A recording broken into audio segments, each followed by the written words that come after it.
A Cidade Sem Nome. Capítulo 3. Compreendi que a passagem era longa, e então me lancei rapidamente para adiante, em uma corrida desajeitada que teria parecido horrível caso algum olho pudesse ver-me naquela escuridão, cruzando-a ocasionalmente de lado a lado para inspecionar os arredores e me certificar de que as fileiras de caixas continuavam à frente. O homem está tão acostumado a pensar visualmente que quase esqueci a escuridão e passei a imaginar o corredor interminável, de madeira e vidro, em sua monotonia de arrebites, tal como se o enxergasse. E então, em um momento de indescritível emoção, eu de fato o vi. Quando foi que minha fantasia se mesclou à visão real, não o saberei dizer. Porém, um brilho gradual veio se aproximando e de repente comecei a distinguir os contornos difusos de um corredor e dos estojos, revelados por alguma fosforescência subterrânea e desconhecida. Por um instante breve, tudo foi exatamente como eu imaginara, porquanto o brilho era bastante pálido. Mas, continuando a engatinhar mecanicamente em direção à luz mais forte, compreendi que minha fantasia fora débil. Esse vestíbulo não era uma relíquia da crueldade, tal como os templos na cidade lá em cima, mas um monumento da mais exótica e magnífica arte. Pinturas e desenhos ricos e vivazes, desafiadoramente fantásticos, formavam um todo contínuo de pinturas murais, cujas linhas e cores estavam além de toda descrição. Os estojos eram de uma madeira estranha e dourada, exibindo tampas de um vidro bizarro e contendo as formas mumificadas de criaturas cujo grotesco ultrapassaria os sonhos mais caóticos de qualquer homem. Dar uma ideia dessas monstruosidades é impossível. Assemelhavam-se a répteis, com formas do corpo, lembrando às vezes um crocodilo, às vezes uma foca, mas na maioria das vezes nada de que nem o naturalista e muito menos o paleontólogo jamais ouviram falar. Seu tamanho era, aproximadamente, o de um homem pequeno, e suas patas dianteiras terminavam em pés curiosamente assemelhados a mãos e dedos humanos. Mas o mais estranho eram suas cabeças, que apresentavam contornos que violariam todos os princípios biológicos de que temos conhecimento. A nada tais coisas poderiam ser comparadas com adequação, e em um único lance pensei em comparações tão diversas quanto com o gato, o sapo-boi, o mítico sátiro e o ser humano. Nem o próprio Jove teria tido uma fronte tão colossal e protuberante, para não falar dos chifres, da ausência de narizes e das mandíbulas de crocodilos que extrapolavam quaisquer categorias estabelecidas. Por um momento, hesitei acerca da realidade das múmias, quase suspeitando que fossem ídolos artificiais. Mas logo decidi que eram de fato alguma espécie paleológica que teria vivido quando a cidade sem nome ainda pulsava. Coroando seu grotesco, muitas delas estavam envolvidas, de modo bizarro, em um tecido refinado, bem como abundantemente adornadas com enfeites de ouro, joias e metais lustrosos e desconhecidos. A importância dessas criaturas rastejantes deve ter sido imensa, pois ocupavam o primeiro lugar entre os desenhos impressionantes dos afrescos, nas paredes e no teto. Com arte inigualável, o artista as havia representado em seu próprio mundo, no qual possuíam cidades e jardins proporcionais às suas dimensões, e eu não podia senão pensar que sua história ali pintada fosse alegórica, provavelmente aludindo ao progresso da raça que as adorou. Essas criaturas, eu disse a mim mesmo, foram para os homens da cidade sem nome aquilo que a loba teria sido para Roma, ou que algum animal totêmico é para uma tribo indígena. Com essa perspectiva em mente, pude discernir por alto um épico maravilhoso da cidade sem nome, a história de uma poderosa metrópole, à beira-mar, que regia o mundo antes que a África emergisse das ondas e das suas lutas quando o mar recuou e o deserto invadiu o vale fértil em que se situava. Vi suas guerras e os seus triunfos, as suas dificuldades e derrotas, e posteriormente a sua terrível luta contra o deserto, quando milhares de seus habitantes, ali representados alegoricamente pelos répteis grotescos, foram obrigados a abrir caminho de algum modo maravilhoso, escavando através das rochas em direção ao outro mundo, do qual os seus profetas lhes falaram. Tudo era vividamente estranho e realístico, e sua conexão com a tremenda descida que eu fizera me pareceu insofismável. Até mesmo reconheci as passagens. Quando me arrastei pelo corredor, em direção à luz mais brilhante, pude ver mais alguns estágios do épico pictórico. A partida da raça que habitara a cidade sem nome e o vale ao redor durante 10 milhões de anos. A raça cujas almas se oprimiram a deixar aqueles cenários que seus corpos conheciam há tanto tempo, onde tinham se estabelecido como nômades na juventude da terra, perfurando na rocha virgem aqueles santuários primitivos nos quais jamais tinham cessado de adorar.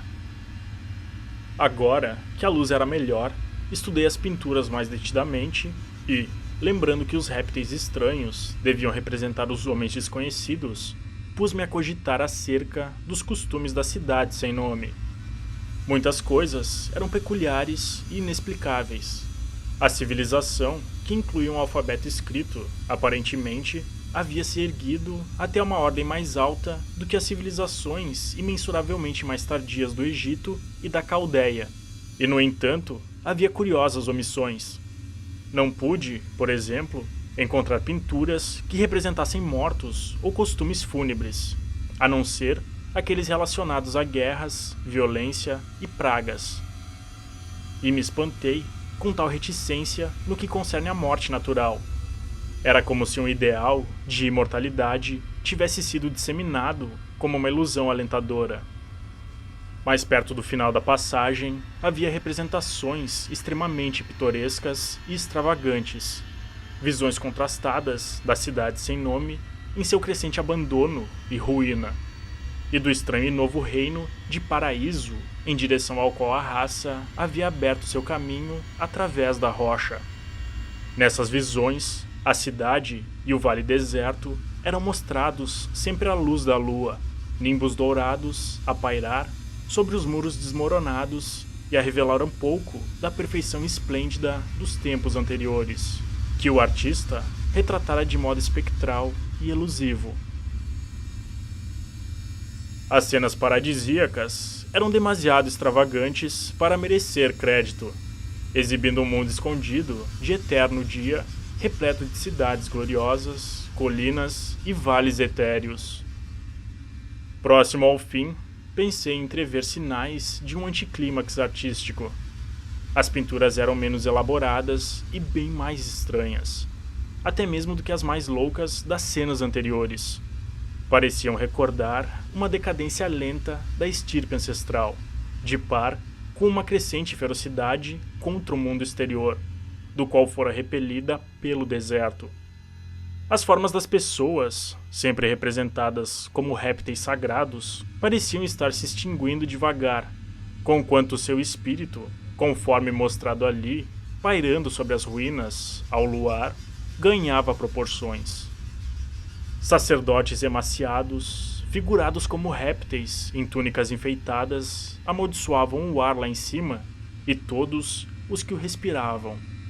E a terrível cena final exibia um homem de aspecto primitivo, talvez um pioneiro da antiga Irem, da Cidade dos Pilares, sendo despedaçado por representante da raça mais velha. Lembrei-me de como os árabes temiam a cidade sem nome, e alegrei-me em constatar que, para além daquele ponto, as paredes cinzentas e o teto não estavam cobertos. Enquanto observava o desfile da história mural, aproximei-me bastante do final do vestíbulo de teto baixo e me deparei com um corredor, através do qual provinha toda a iluminação fosforescente. Engatinhando até ele, um espanto transcendental me fez gritar perante o que jazia mais à frente, pois, em vez de outras câmaras mais brilhantes, havia apenas um vazio ilimitado de fulgurância uniforme, tal como que se poderia imaginar olhando a partir do pico do Monte Everest, por sob um mar de névoa iluminada pelo sol. Atrás de mim havia uma passagem tão estreita que nela eu não podia ficar de pé, e à minha frente havia um infinito de refulgência subterrânea.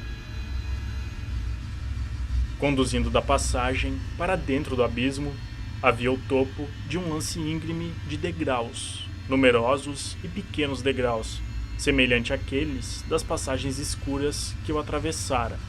Mas, após alguns pés, o vapor brilhante ocultava tudo o mais. Totalmente aberto e encostado à parede esquerda da passagem, havia um portão de bronze maciço, incrivelmente grosso e decorado com baixos relevos fantásticos, o qual, fechado, poderia isolar dos nichos e passagens abertas na rocha todo aquele mundo de luz interior. Olhei para os degraus e por um instante não ousei explorá-los. Apalpei a porta aberta de bronze e não consegui movê-la. Então, desabei de pronto sobre o piso de pedra, com minha mente incendiada por reflexos prodigiosos que nem mesmo uma exaustão de quase morte poderia acalmar. Enquanto permaneci quieto, de olhos fechados, livre para ponderar, muitas das coisas que eu notara de passagem nos afrescos me voltaram à mente, com nova e terrível significação. Cenas representando a cidade sem nome em seu auge, as vegetações ao seu redor e as terras distantes com as quais os seus mercadores comerciavam. A alegoria das criaturas rastejantes me intrigava pela sua proeminência universal e eu me espantava de que pudesse preponderar assim em uma história pictórica de tal importância. Nos afrescos, a cidade sem nome fora mostrada em proporções adequadas aos répteis. Imaginei quais teriam sido suas proporções e magnificência reais e refleti, por um momento, sobre certas singularidades que havia reparado nas ruínas. Pensei, particularmente, na baixa altura dos templos primevos e do corredor subterrâneo, que tinham sido escavados desse modo em deferência às divindades reptilianas que ali se honravam. Mesmo que, forçosamente, obrigassem os adoradores a rastejar. Talvez os próprios ritos, aqui, envolvessem a ideia de rastejar, em uma imitação às criaturas. Nenhuma teoria religiosa, porém, poderia explicar, sem dificuldade, porque as passagens de nível, naquela descida assombrosa, eram tão baixas quanto os templos, ou mais baixas até, já que nelas não se podia sequer ajoelhar. Quando pensei nas criaturas rastejantes, cujas formas hediondas e mumificadas jaziam tão próximas de mim, senti uma nova pontada de medo. Associações mentais são curiosas, e assim recuei frente à noção de que, exceto pelo pobre homem primitivo, despedaçado na última pintura, a minha era a única forma humana em meio a tantas relíquias e símbolos da vida primordial.